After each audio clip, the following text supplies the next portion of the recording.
khulasaexpress.com. Create video online. नमस्कार, आप देख रहे हैं खुलासा एक्सप्रेस न्यूज। हीरानगर निर्वाचन क्षेत्र व ब्लॉक मनहीन से भाजपा के पूर्व एमएलए प्रेमलाल ने लोगों के आग्रह पर अपना आज़ाद उम्मीदवार के तौर पर डीडीसी चुनाव का नामांकन पत्र भरा। प्रेस वार्ता कर उन्होंने कई मुद्दों को उजागर कर उनको हल करने का आश्वासन दिया, जिसमें अहम मुद्दा किसानों को लेकर था। अनाज मंडी व गैर रियासती लोगों के लिए जमीन का खरीदना व टोल प्लाजा को लेकर रहा। अगर डीडीसी के चुनाव जीतकर मैं सत्ता में आता हूं तो सबसे पहले मैं किसानों के लिए हर पंचायत में मंडी खुलवा दूंगा, जिसमें किसानों को किसी तरह से अपनी फसल को बेचने के लिए दूर ना जाना पड़े और पैसे की भी बचत हो। जैसे कि एक मंडी होने के कारण किसानों को कई सारी परेशानियों का सामना करना पड़ रहा है और धान की फसल भी खराब हो रही है, जो कि मंडी के बाहर ही लगी रखी थी। धान को खरीदने के लिए कोई भी सरकार का नुमाइंदा नहीं पहुंचा। ये दोनों हल करने के लिए केंद्र से बात करूंगा। हीरानगर से प्रदीप शर्मा की रिपोर्ट। देखते रहिए खुलासा एक्सप्रेस न्यूज। जी सर, मैं Premlal, farmer MLA BJP, Hiranagar constituency, district Kathua. आप पहले भी इस इलाके से एमएलए चुने जा चुके हैं, भली भांति से इस इलाके से आप परिचित हैं। तो इस बार आप एक आज़ाद उम्मीदवार के तौर पे कंटेस्ट कर रहे हैं, तो क्या क्या मुद्दे हैं जिनके तहत आप ये इलेक्शन लड़ने जा रहे हैं? ये बड़ा अच्छा सवाल आपने किया। एक्चुअली मेरा तो पहले इरादा नहीं था कि मैं इलेक्शन फाइट करनी है, लेकिन जब हालात ऐसे आ गए, लोगों की समस्याएं जहां इतनी हैं, तो लोगों ने मजबूर कर दिया कि आपको इलेक्शन लड़ना होगा, कि आपके बिना हमारा मसला हल नहीं हो सकता। यहाँ पहली जो समस्या है, मेन समस्या इस वक्त जो है वो किसानों की है। इस पूरे एरिए के अंदर तकरीबन नियर अबाउट 10 से 12-15 किलोमीटर तक एक ही मंडी है जहाँ जो अनाज को प्रोक्योर करते हैं एफसीआई की। मैं यहाँ ये लोगों की ये समस्या है कि अगर किसी के पास 5 क्विंटल अनाज है तो 5 क्विंटल अनाज उसको 10 किलोमीटर लाने के लिए तकरीबन उसको 1000 रुपया खर्चना पड़ जाएगा। तो इसका मतलब वो तो चला गया, हमने डबल उसकी कमाई करने के बजाय हम उसको जो है उसको भी आधी कर रहे हैं। तो टाइम वेस्ट हो जाता है। वो जहाँ आएगा फिर यहाँ लोगों की मैं यहाँ ये समस्या है कि जहाँ 10-10 दिन से लोगों का जो पैडी है वो मंडी के अंदर पड़ी हुई है। आज 10 दिन के अंदर जहाँ कोई पूछने वाला नहीं है, ना उसको कोई सफाई करने वाला है, ना उसको अभी कोई ख़रीदने वाला है। उधर से ये पता नहीं कि मौसम कब ख़राब हो जाएगा। तो लोगों की ये समस्या है जो हमारे इस वक्त सामने आ रही हैं। लोग इतने ज़िम्मेदार, इतने परेशान हैं कि हद से ज़्यादा।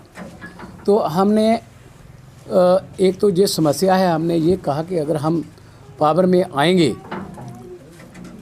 तो हम हर पंचायत लेवल पे एक मंडी वहाँ प्रपोज़ करेंगे और उसको गवर्नमेंट से अप्रूव कराएंगे कि उनको हर पंचायत में एक मंडी होनी चाहिए। पंचायत लेवल के जो लोग हैं वो एक ही जगह अपने वो रखें। सर, कहीं ना कहीं इसका मतलब ये है कि आप ये मानते हैं कि जो सेंटर के द्वारा ये रूल लागू किया गया, नया रूल, इससे कहीं ना कहीं किसान पूरी तरह से आहत है। ये तो सर बहुत बुरी हालत है, बहुत ही बुरी हालत है। मैं पहले ही आपको बताया है कि जहाँ से 15-15 किलोमीटर जहाँ लेकर के आएंगे उसका किराया कितना पड़ेगा, उसका खर्चा कितना आएगा। ज़िम्मेदार मर रहा है इस वक्त, इतना मर रहा है कि हद से ज़्यादा। मैं यहाँ दूसरी बात इसके साथ जोड़ना चाहूँगा कि इस वक्त बुज़ाई का टाइम है, गंदम बुज़ाई का टाइम है। आज लोगों को फर्टिलाइज़र नहीं मिल रहा, आज लोगों के पास लेटेस्ट बीज नहीं जहाँ मिल रहे, है ही कुछ नहीं है। हीरानगर वगैरह जा रही हैं, लेकिन जहाँ फर्टिलाइज़र नहीं है, ये मैं तो किसान तो मर गए हैं बिल्कुल। किसानों ये तो हो गए किसानी मुद्दे जी। एक विशेष सवाल ये है कि आपकी क्या राय है as a independent candidate, as an ex MLA की 370 और 35A टूटने के बाद खासकर जो जम्मू प्रांत है उसको कितना बेनिफिट हुआ है, कितने रोजगार लोगों को मिले हैं? सर इससे जम्मू कश्मीर को इससे बहुत नुकसान हुआ है। हम ये नहीं कहते कि 370 टूटे या 35 टूटे, इससे कोई लेना देना नहीं है। लेकिन जो सरकार ने कमिटमेंट की थी, जो वायदा किया था कि हम इतनी नौकरी देंगे, इतना ये करेंगे, इतना वो करेंगे, ऐसा कुछ भी नहीं है। बिल्कुल जो लोगों को उम्मीद थी कि 370 टूटने के बाद हमें कुछ बेनिफिट मिलेगा, जो हमारे युवा हैं, युवा को एक बड़ा हौसले बुलंद हुए युवा के कि हम 35-70 टूटा है तो हमें ये नौकरी मिलेगी, हम आगे बढ़ेंगे, ये बढ़ेंगे। लेकिन ऐसा कुछ नहीं हुआ। सभी ही अपना मोराल को डाउन करके लोग बैठ क्या गए। जम्मू क्षेत्र ज़्यादा मार नहीं झेल रहा है as compare to Kashmir division? Sir सबसे ज़्यादा इस वक्त जम्मू को मार पड़ रही है। मैं उसी बात पे आ रहा हूँ, क्योंकि जम्मू में अब ये देखिए ये जो एक नया मुद्दा बना दिया है रोशनी एक्ट वाला, जिनके पास सरकारी ज़मीन है या जिन्होंने रोशनी एक्ट के तहत इंतकाल करवाए हैं, मैं यहाँ ये कहना चाहूँगा कि ये बॉर्डर के लोग बिना तनख्वाह के, बिना वेपन के बॉर्डर पे बैठे रक्षा कर रहे हैं। बॉर्डर की ज़मीनों की उन्होंने वहाँ सरकंडा काट करके ज़मीन को उपजाऊ के काबिल किया और बॉर्डर को बिल्कुल सेफ किया। लेकिन आज अगर उनकी ज़मीन निकलती है या उनको ये नुकसान होगा तो बॉर्डर के लोग तो एक मर जाएंगे, दूसरा कि बॉर्डर में फिर वो जंगल हो जाएगा, फिर वही होगा।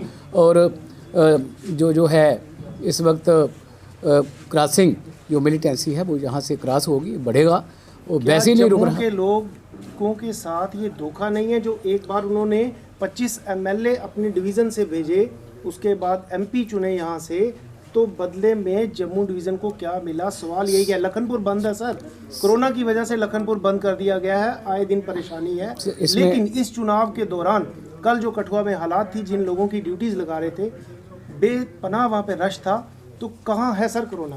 क्या जम्मू ही ये मार झेलने के लिए चाहिए? टोल प्लाजा की बात करें तो सिर्फ और सिर्फ जम्मू के लिए, कश्मीर डिवीज़न में क्यों नहीं? सर मैं जहाँ अगर ये मुद्दा आप जीतते हो तो क्या ये आश्वासन देते हो कि ये मुद्दे आप आगे रख पाओगे? सर मैं अगर जीता हूँ, मैंने कल एक अपने बहुत मेरी जनसभा थी, 700-800 लोग थे, मैंने उनको भाषण में ये बात कही, क्योंकि ये जो इस वक्त बीजेपी के जो लोग हैं वो प्राइम मिनिस्टर को आई वॉश कर रहे हैं, उनको प्राइम मिनिस्टर तक ये लोगों की बात पहुंचा नहीं रहे हैं। मैंने लोगों को ये आश्वासन दिया है कि अगर मैं जीता हूं तो मैं ऑनरेबल प्राइम मिनिस्टर आदरणीय मोदी जी को यहाँ लाऊंगा, इसी गदियाल में। मैंने अटल जी को भी जहाँ लाया है, मैंने गवर्नर साहब को भी जहाँ लाया है, मैंने फारूक अब्दुल्ला को जो भी जहाँ लाया है। मैं प्रेमलाल इतनी हिम्मत रखता है कि मैं honourable prime minister Modi ji को यहाँ लाएंगे, उनको ये समस्या बताएंगे और उनके सामने ये सारी बात रख करके हम इसका निपटारा करेंगे। मुझे पूरा भरोसा है कि जब मैं उनके सामने जाऊंगा मुझे कभी भी इग्नोर नहीं करेंगे यहाँ आने के लिए। हम लोगों की यहाँ समस्या रखेंगे। सेंटर की तरफ से जो आईपी के लिए आरक्षण घोषित किया था किलोमीटर की रेंज में, उसमें भी कहीं ना कहीं कटवा कर दिया गया है, तो उसके बारे में क्या कहना है आपका?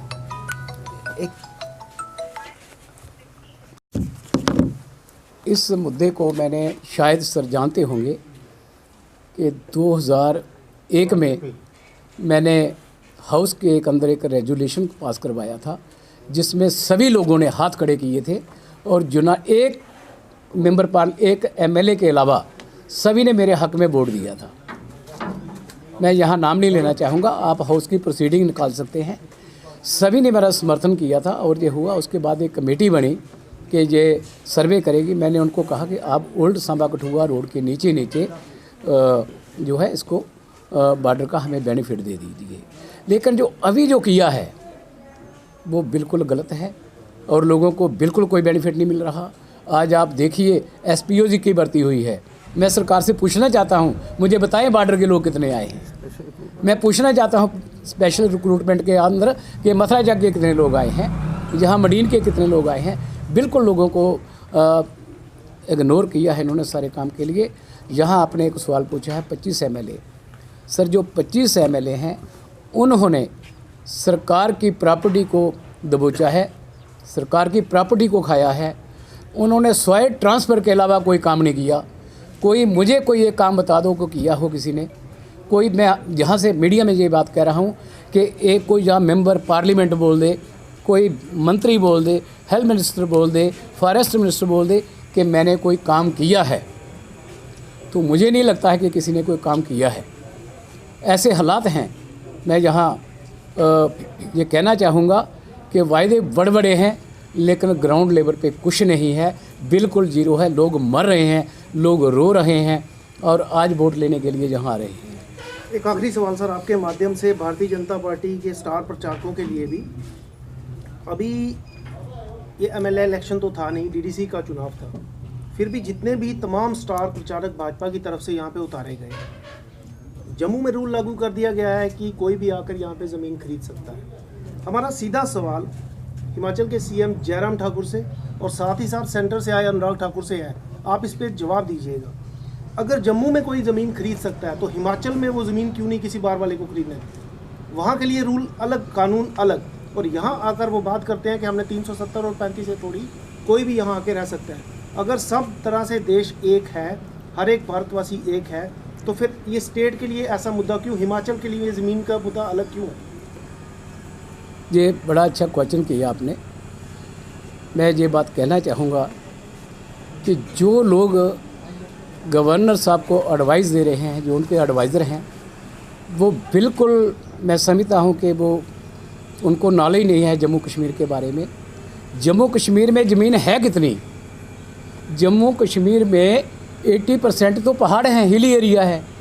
20% ज़मीन है जहाँ लोग कल्टीवेट करते हैं, जहाँ रहते हैं। अगर ये भी निकलती है तो ये लोग कहाँ जाएंगे? हम ऐसा कभी भी नहीं होने देंगे। किसी भी बाहर के आदमी को अपने स्टेट के अंदर हम सेट नहीं होने देंगे। यहाँ ये उन्होंने बात कही है कि हम बड़ी बड़ी फैक्ट्री लाएंगे। पहले कौन रोक रहा है? यहाँ हज़ारों फैक्ट्री सभी लोगों को बाहर की हैं, वो लीज पे ज़मीन ले रहे हैं। आज जितनी सांबा में है, कठुआ में है, बड़ी ब्राह्मणा में है, कश्मीर में है, सभी लोग बाहर के हैं। लेकिन ये जो हम पर थोप रहे हैं, हम इसको बिल्कुल लागू नहीं होने देंगे, ऐसा नहीं करने देंगे। हम इसके लिए जदोजहद करेंगे, लड़ाई करेंगे, जहाँ तक भी हम जा पाएंगे। प्राइम मिनिस्टर मोदी जी से रिक्वेस्ट करेंगे। मुझे लगता है कि जब हम उसके पास जाएंगे, हम इस कानून को लागू नहीं होने देंगे। आज हिमाचल के अंदर वहाँ कोई आदमी एक पेड़ की टहनी नहीं तोड़ सकता। यहाँ कटाई चल रही है ज़बरदस्ती। अब अभी भी देखिए, जहाँ 2 ट्रालियाँ लगी हैं, आज जो हमारे साथ बधाई खड़े हैं, एमएलए खड़े हैं, जो इलेक्शन लड़ रहे हैं काउंसिल का, 2 ट्रालियाँ वहाँ पुलिस स्टेशन पे लगी हैं। ऐसे लोग जब आएंगे तो इस देश का क्या होगा, हमारी कॉन्स्टिट्यूंसी का क्या होगा, हमारी तहसील का क्या होगा? सर, हम कभी भी ऐसा नहीं होने देंगे। हम इसके लिए जद्दोजहद करेंगे, लड़ाई करेंगे, और मुझे पूरा भरोसा है कि हम इस पे कामयाब उतरेंगे।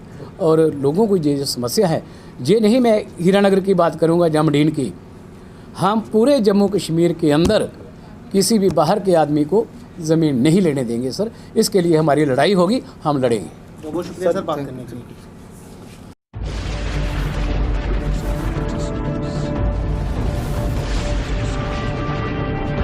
Flixpress.com.